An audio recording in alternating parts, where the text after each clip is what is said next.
오늘 하나님 말씀은 신약 성경 마태복음 제25장입니다. 마태복음 제25장 1절부터 13절에 있는 말씀까지 봉독해 드리겠습니다. 그때 천국은 마치 등을 들고 신랑을 맞으러 나간 10 처녀와 같다 하리니 그 중에 5은 미련하고 5은 슬기 있는지라. 미련한 자들은 등을 가지되 기름을 가지지 아니하고 슬기 있는 자들은 그릇에 기름을 담아 등과 함께 가져갔더니 신랑이 더디엄으로 다 졸며 잘세.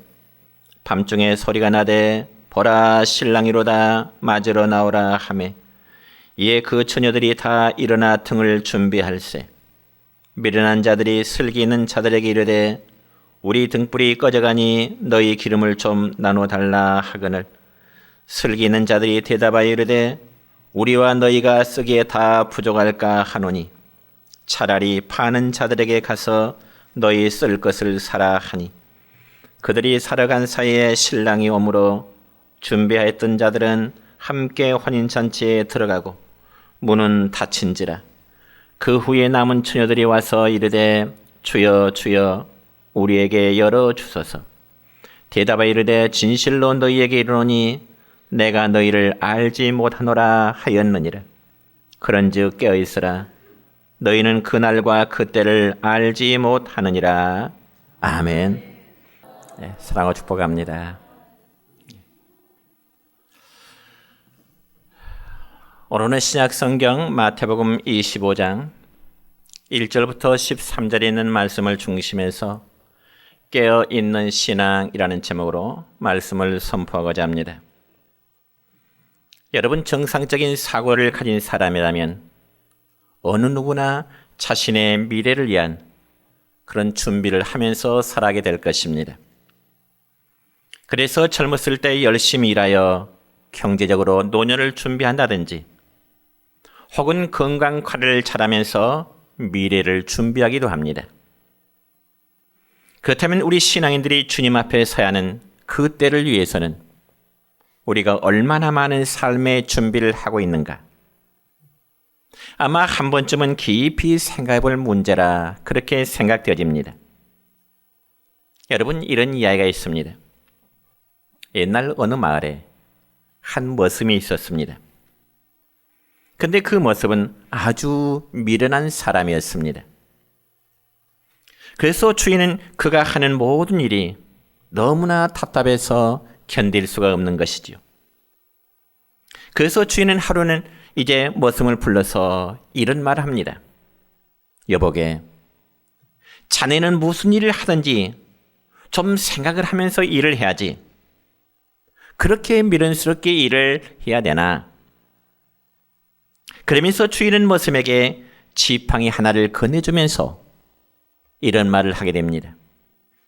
앞으로 자네보다 더 미련하고 답답한 사람을 만나거든 이 지팡이를 그에게 전해주게. 그러니 그 전까지는 이 지팡이를 자네가 꼭 잘 간수해야 되네. 그러니까 이 주인의 심정은 머슴으로 하여금 무슨 일을 하든지 좀 지팡이를 보면서 각성을 하라는 뜻으로 지팡이를 건네준 것입니다. 그러던 어느 날 주인은 그만 중병에 걸려서 죽음을 앞두게 되었습니다. 그러자 주인은 자기의 머슴을 불러서 말하기를 여보게, 아무래도 나는 이제 먼 길을 가야 할 것만 같네. 그러면서 자신의 죽음을 먼 길을 간다는 것으로 빗대어 이야기를 했습니다. 그럼에도 주인은 머슴이 먼 길을 가야 한다는 그 말에 의미를 깨닫지를 못한 것입니다. 그러면서 말하기를 그러면 주인께서 먼 길을 떠나야 한다면 제가 무엇을 준비해드리면 좋을까요? 그자 주인은 머슴의 말을 듣고 하도 기가 막혀서 여보게, 나도 지금 내가 어디로 가야 할지 알지 못하네. 무엇을 알고 어떻게 준비를 해야 한다는 말인가? 그런 답변에 있습니다. 그러자 머슴이 대뜸 이렇게 말합니다. 아니 주인님, 사람이 하루 여행길을 떠나도 목표를 분명히 정하고 출발할 것인데 주인님께서는 일평생 살아오면서 아직도 떠날 준비를 못 하셨다는 말입니까? 이제 보니 주인님이야말로 이 세상에서 가장 미련한 사람의 틀림이 없네요. 그러면서 자기가 보관하고 있었던 그 지팡이를 다시금 자기의 주인에게 돌려주었다고 하는 그런 이야기가 있습니다. 여러분, 이 모습이 미련한 사람일까요? 아니면 지혜로운 사람일까요? 이 모습은 분명 주인보다 지혜로운 사람이었습니다. 그렇다면 이 시간 예배드리는 성도 여러분에게 묻고 싶습니다. 여러분은 오늘이라는 시간이 여러분의 생의 마지막 날이라면 여러분은 과연 이 세상을 떠날 준비를 하고 계십니까? 다시 말씀드려 오늘 밤이라도 주님이 이 세상에 재림하신다면 여러분 각자는 예수님을 맞이할 수 있는 그러한 재림의 준비를 갖추고 있느냐는 말씀입니다. 그래서 이 시간 우리는 본문 말씀을 통하여 다시 한번 우리 각자의 신앙을 다시 한번 재점검해보는 그러한 기회가 되었으면 좋겠습니다. 여러분, 오늘 본문 읽었던 1절 말씀을 보면 이렇습니다. 시작. 그때 천국은 마치 등을 들고 신랑을 맞으러 나간 열 처녀와 같다 하리니. 아멘. 여러분, 이 말씀을 보면 예수님은 열 처녀의 비유를 통해서 주님이 장차 재림하실 때 어떤 자가 천국에 들어가게 될 것인지에 대해서 결혼의 비유에서 말씀을 하고 계십니다. 여러분, 특별히 옛날 유대인들은 과거나 오늘에 이르기까지 결혼 예식을 전통적으로 주로 밤에 하고 있습니다.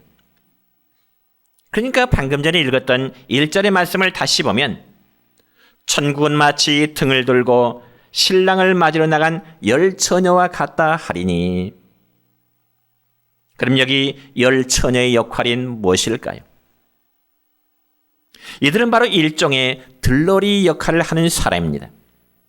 신부 옆에서 들러리 역할을 하는 처녀들입니다. 그래서 유대인들의 결혼 풍습을 보면은 일단 신랑은 자기 집에 큰 잔치를 준비해 놓고 그리고 나서 시간이 되면 신부를 데리러 신부집에 가게 되는 것입니다. 그것도 밤중에. 그러면 신부의 친구인 들러리들은 미리 준비를 하고 있다가 신랑을 따라서 잔치가 준비된 신랑 집으로 가게 되는 거죠. 그럴 경우에 서로 앞서거니 뒤서거니 하면서 또는 좌우에서 등을 밝히며 행렬을 만들어 신랑 집으로 향하게 되는 것입니다. 그러니까 본문에 기록된 이 열 처녀들 역시 그런 역할을 하기 위해서 준비된 처녀들이었습니다. 그런데 문제는 이 열 처녀들 가운데 성경에 보니까 그 중에 5은 지혜로운 처녀들, 그리고 또 다른 5은 미련한 처녀들이라고 언급되어 있습니다. 그러면 과연 예수님께서 비유적으로 말씀하신 미련하고 슬기로움의 그 구분, 미련하고 또한 이제 지혜로운 그 기준이 과연 무엇일까요? 여러분, 이 점에 대해서 오늘 읽은 본문 3절과 4절의 말씀 보면 이렇게 기록됩니다. 시작. 미련한 자들은 등을 가지되 기름을 가지지 아니하고 슬기 있는 자들은 그릇에 기름을 담아 등과 함께 가져갔더니. 아멘. 그러니까 문제는 등과 함께 기름을 준비했느냐, 아니면 등은 준비했을 때 기름을 준비하지 않았느냐, 그게 바로 미련한 자 그리고 슬기로운 자의 기준이 되는 것입니다. 여러분 생각해 보세요. 방금 전에도 말씀을 드렸듯이 신랑과 신부의 전후 좌우에서 아무리 아름답게 단장한 들러리들을 할지라도 기름이 없이 그리고 불을 밝혀주지 못한다면 그 들러리의 역할은 아무런 의미가 없는 것입니다. 그러나 아무튼 이 열처녀들은 밤늦게까지 신부의 집에서 신랑을 기다리게 되고요. 그러다가 5절의 말씀 보니까 신랑이 더디움으로 다 졸며 잘세, 그렇게 기록되어 있습니다. 바로 여기에 여러분들, 유대인들의 결혼 풍습 한 가지가 소개되어 있습니다. 여러분, 각 나라마다 이 결혼의 풍습은 각기 다 다르지요. 그런데 그 유대인들의 결혼 풍습은 어쩌면 우리나라의 과거의 결혼 풍습과 유사한 점이 참 많습니다. 특별히 유대인들에게는 신랑이 신부 집에 언제 찾아갈지 그 시간을 미리 알려주지 않습니다. 과거에 마치 우리나라 신랑집에서 함재배들이 신부집에 찾아가는 것처럼 이 신랑이 신부를 데리러 신부집에 가는 그 시간을 알려주지 않는 겁니다. 오히려 일부러 밤늦은 시간에 기습적으로 찾아가서 신랑을 기다리는 신부와 그리고 신부의 친구들을 놀라게 해주는 것을 아마 그들은 재미로 여기는 풍습 때문에 그러했던 것입니다.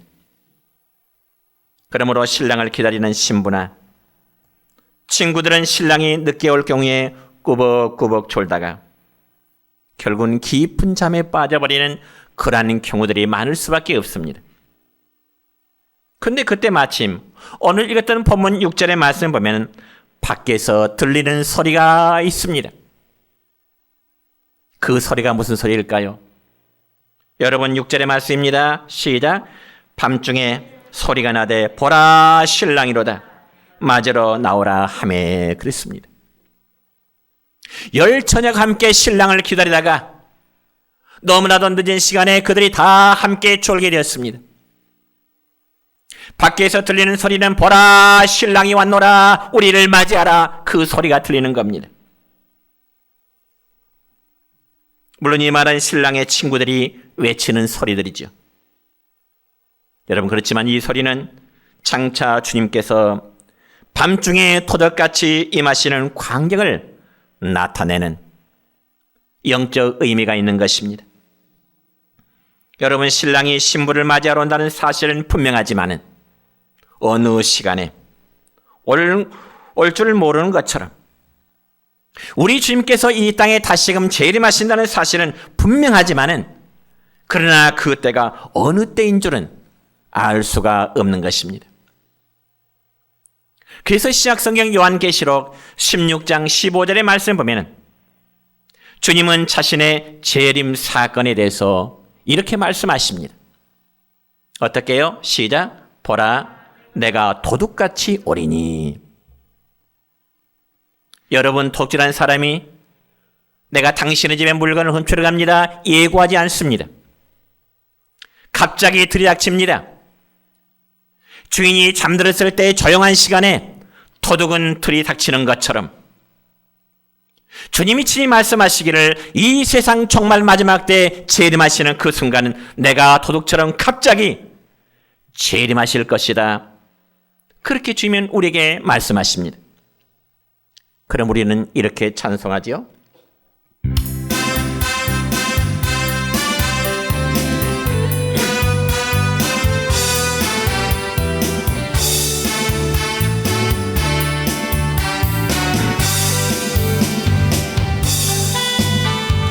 도적같이 이를 줄 너희는 모르느냐. 늘 깨어 있으라 잠들지 말아라 주님과 동행하라. 항상 기뻐하라 쉬지 말고 기도하라 범사에 감사하라.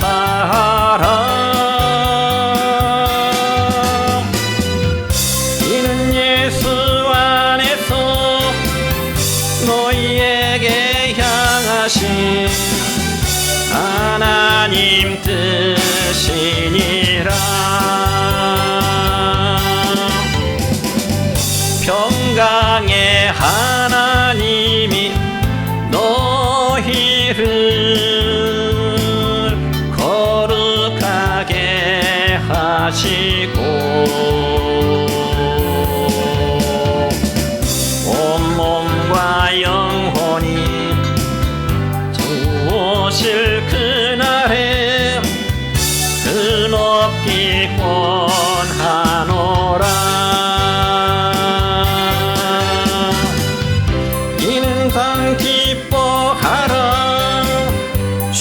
말고 기도하라. 범사에 감사하라. 이는 예수 안에서 너희에게 향하신 하나님 뜻이니라.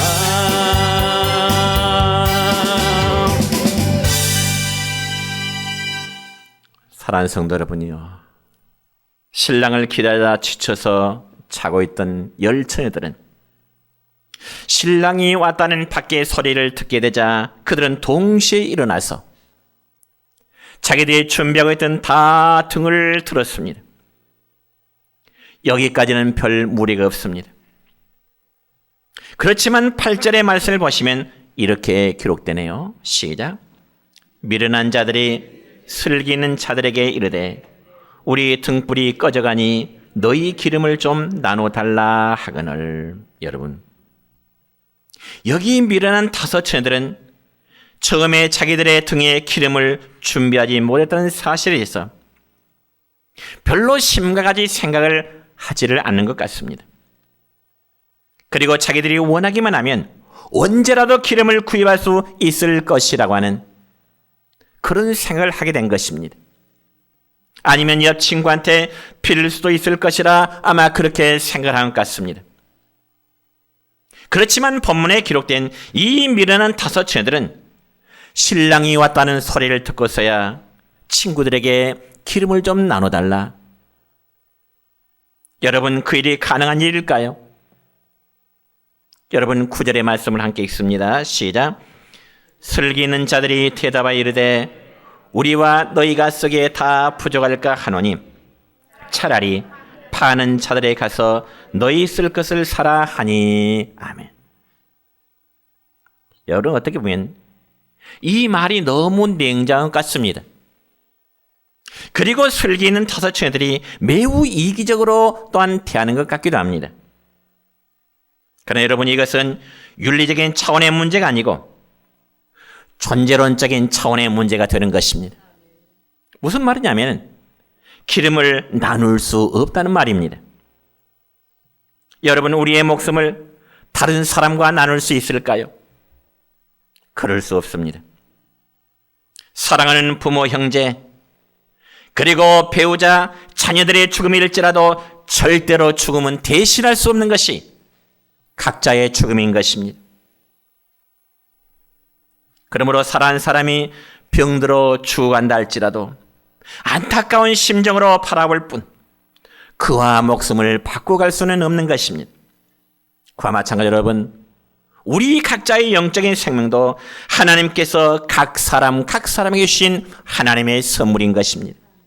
그렇기 때문에 사랑하는 성도 여러분이여, 부모의 믿음이 좋다고 해서 자녀가 함께 구원받아 천국에 가는 것은 결코 아닌 것입니다. 여러분이 아내가 믿음이 좋다고 해서 남편이 덩달아 구원을 받아 천국 가는 건 역시 아닌 것입니다. 그러므로 기름은 여러분 각자 준비해야 되는 것이죠. 그래서 신랑이 왔을 때 기름을 준비하지 못한 처들은 그때서야 부랴부랴 기름을 사러 간 사이 신랑은 이미 들어가 버렸습니다. 문은 이미 굳게 닫혀버렸습니다. 본문 11절의 말씀 보면 이렇게 기록됩니다. 시작. 그 후에 남은 처녀들이 와서 이르되 주여 주여 우리에게 열어주소서. 이미 신랑은 신부 집 안으로 들어가 버렸어요. 문은 굳게 닫혀버렸어요. 늦게야 기름을 채워서 온 그 미련한 탈선들이 문을 두리면서 주여 주여 문 좀 열어주세요. 문 좀 열어주세요. 그렇지만 안에서 들리는 소리는 어떤 소리가 들릴까요? 12절의 말씀입니다. 시작. 대답하여 이르되 진실로 너희에게 이르노니 내가 너희를 알지 못하였노라 하였느니라. 안에서 들리는 소리는 내가 너희를 알지 못한다. 그러면서 주님은 이 비유를 통하여 결론의 말씀을 하셨는데 여러분 13절의 말씀을 보니까 이런 말씀이 있습니다. 그런즉 껴있어라. 너희는 그 날과 그 때를 알지 못하느니라. 여러분, 이 말씀은 신랑이 언제 올지 알 수 없기 때문에 신랑을 기다리는 신부들로 하여금, 처녀들로 하여금 항상 껴있어라. 그러면 과연 오늘 성경에서 말씀하고 있는 신랑은 누구를 말하는 것일까요? 바로 오실 우리 예수님을 말합니다. 다시 오실, 재림하실 그 예수님을 의미합니다. 그렇다면 열처녀는요, 여기 있는 우리 모두를 이제 가리키는 말씀입니다. 그럼 우리는 이 말씀을 통하여 꼭 명심해야 될 중요한 사실 몇 가지를 전하고야 하는데, 첫째는 예수님의 재림은 우리 성도들에게 있어서 하나의 축제와도 같다는 사실입니다. 믿습니까? 예수님의 재림은 믿는 자들에게는 축제와도 같은 사건입니다. 신랑 되신 예수님과 그리고 신부된 우리 성들이 영적 혼인잔치를 하게 되는 것은 바로 우리 주님의 재림 때임을 믿으시기를 바랍니다. 여러분, 예수님의 재림이 우리 성들에게는 너무 영광스러운 순간이 될 것임을 믿으시기 축원합니다. 왜냐하면 예수님께서 다시 오실 그날이 정말 성들에게는 두려움의 날이 아니요, 예수님의 재림이 믿는 자들에게는 결코 공포의 사건이 아니기 때문에 그렇습니다. 그럼에도 예수 믿는 성도들 중에도 오늘은 예수님 안 오시면 좋겠다, 우리가 살아있을 동안에 예수님 안 오시면 좋겠다, 아직 준비가 안 되었기 때문에 아마 이렇게 생각하실 분들이 많이 계실 겁니다. 여러분, 미국 어느 교회에서 실제로 있었던 이런 이야기가 있어요. 실적인 사건입니다. 어느 교회 목사님이 주일날 성도들에게 예수님의 재림에 대한 그 경각심을 일깨워주기 위해서 하나의 묘안을 짜냈다고 합니다. 그래서 오전 예배 드리고 밤 예배 도중에 목사님이 설교하다 말고 갑자기, 여러분 저 공중을 보세요.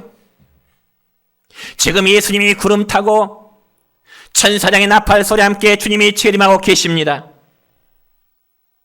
이렇게 이 목사님이 설교를 선포하자 미리 지붕 위에 올라가서, 교회 지붕 위에 올라가서 숨어있던 나팔수들이 크게 나팔을 불게 되었습니다.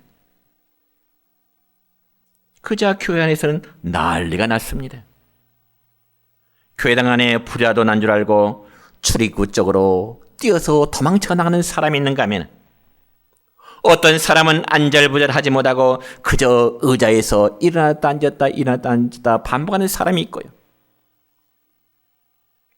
심지어는 갑자기 교회 지붕에서 나팔 소리가 우렁차게 울리니까 공포심 때문에 의자 밑에 머리를 쳐박고 부들부들 떠는 사람도 있었다는 거지요. 그렇지만 예수님의 재림을 평소에 기다리며 준비하던 성도들은 아멘, 주 예수의 오시옵소서, 주님의 재림을 기다리는 성도들은 아멘, 주 예수의 오시옵소서 기도하면서 주님을 맞이할 수 있는 그 자세를 갖추더라는 것입니다. 성도 여러분이요, 예수님의 재림은 우리에게 커다란 기쁨이 되는 일이고요, 우주적인 축제가 됨을 믿으시길 바랍니다.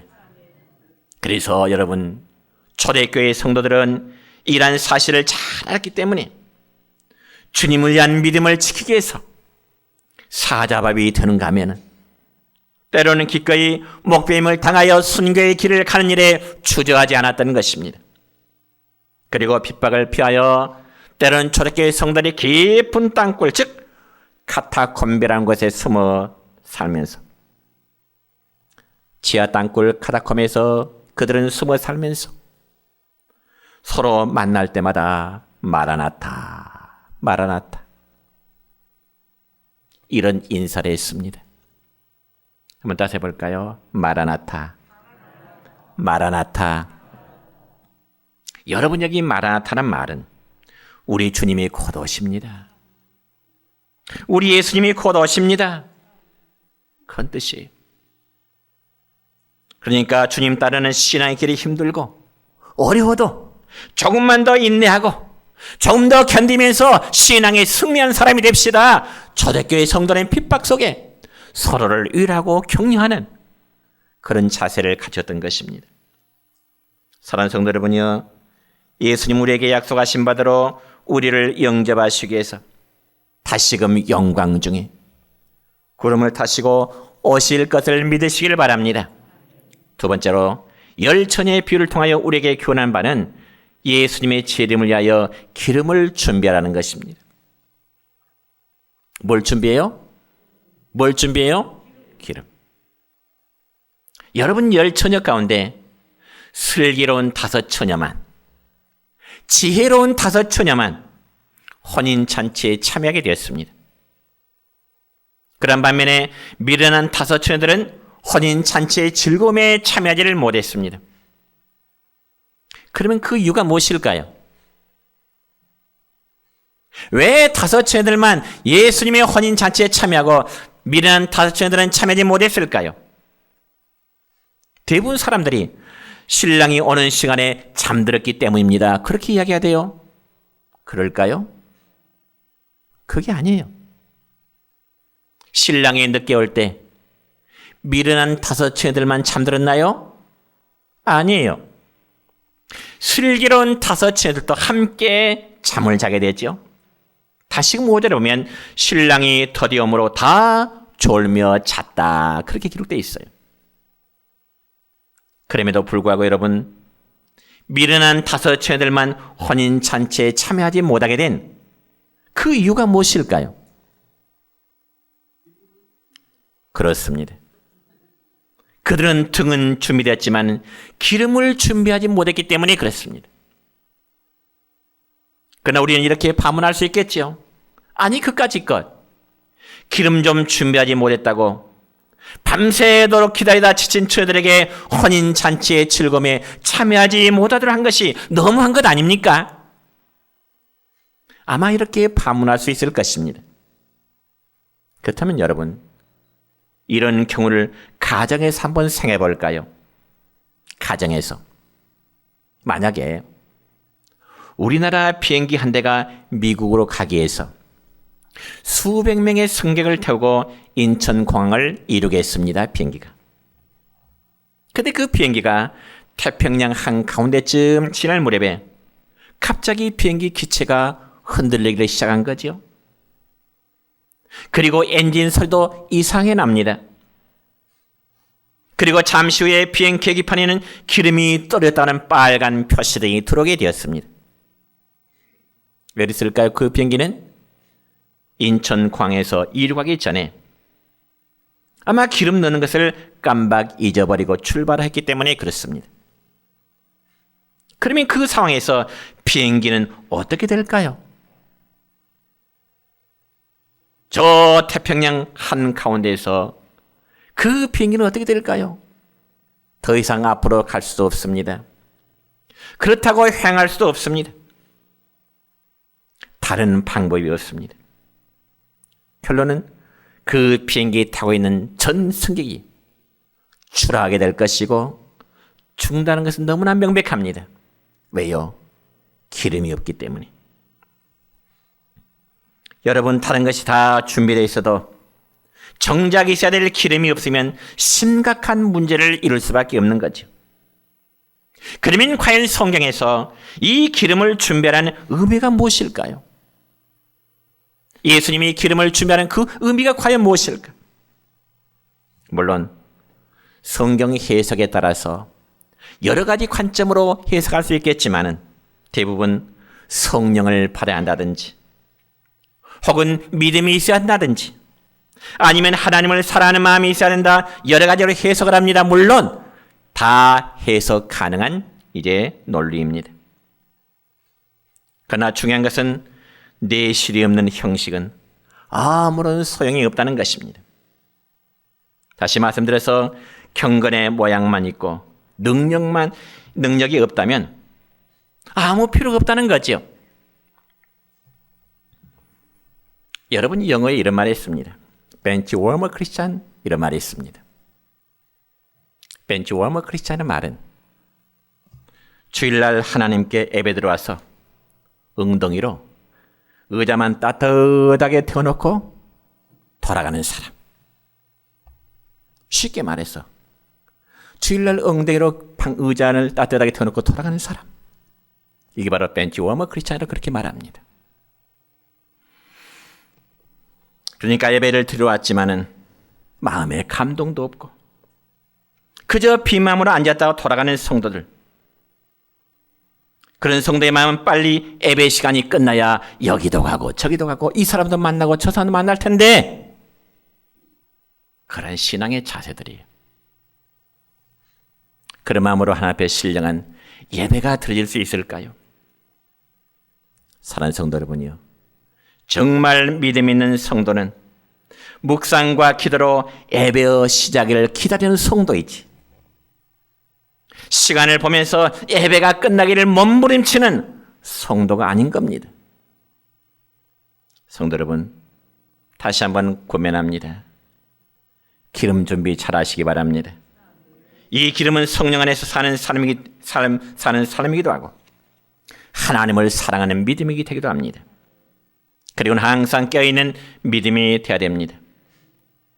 그래서 예수님은 재림에 대한 예언을 마태복음 24장부터 말씀하시면서 마태복음 24장 42절의 말씀을 보면 이런 말씀을 우리에게 주십니다. 시작. 그러므로 껴있으라. 어느 날에 너희 주가 임할는지 너희가 알지 못함이니라. 아멘. 역시 깨어있으라 말씀하십니다. 그리고 또한 오늘 본문 마지막 말씀인 13절에서 역시 말씀하시기를 그런즉 깨어있으라. 너희는 그날과 그때를 알지 못하느니라. 여러분, 이제 말씀했습니다. 우리가 믿음 생활 속에 깨어있는 일처럼 중요한 일 없습니다. 왜냐하면 그것은 곧 자기의 생명만이 아니라 다른 사람의 생명도 지켜내는 그러한 일이기 때문에 그렇습니다. 정말 우리는 주님께서 오시는 나를 알 수 없기 때문에 항상 껴있어야 되고요. 세상이 정말 노아시대 이상으로 패여가고 있기 때문에 이러한 때일수록 성도는 더 영적으로 껴있어야 되는 겁니다. 그리고 우리가 해야 될 하나님의 일이 너무 많기 때문에 역시 껴있어야 되고요. 하나님 앞에 여러분의 믿음이 정말 항상 껴있는 슬기로운 다섯 처녀들의 믿음이 되시기를 다시 한번 주님의 이름으로 축원합니다.